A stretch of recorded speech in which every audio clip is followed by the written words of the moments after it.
বৌমা, তরকারিতে পাঁচফোড়ন দিয়েছো? হ্যাঁ।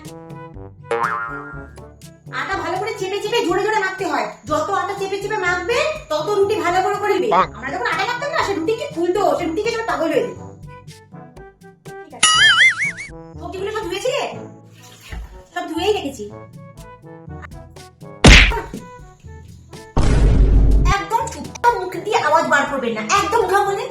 হ্যাঁ, আঙুল দিন। 10 বছর ধরে একই জিনিস দেখে যাচ্ছে, সকালবেলা উঠে এই করছে ওই করছে সেই করছে, তাও প্রত্যেকদিন এসে এটা করবে ওটা করবে, এখানে করবে ওখানে রাখো, এই রাখো, ওই মশলা দাও সেই মশলা দাও, রোজ রোজ আমি বিরক্ত হয়ে যাচ্ছি। এই একই মুখ দেখে দেখে একই ডায়লগ শুনে শুনে একদম কথা বলবে না, মুখে একদম আওয়াজ করবে না, ঠিক আছে? এই যদি আমি বাপের বাড়িতে থাকতাম না, এসব আমি কখনো সহ্য করতাম না। এই শ্বশুর বাড়িতে আছি বলে সহ্য করছি, কেন করতে জানি না। কিন্তু আর আমাকে বিরক্ত করবে না, একদম আমাকে ইরিটেট করবে না, একদম ইরিটেট করবে না, ঠিক আছে? অদ্ভুত কথা যদি কোনোদিন আমাকে ইরিটেট করেছেন না, তাহলে আমি একদিন আপনার একদিন হয়ে যাবে। ইরিটেট আমাকে একদম।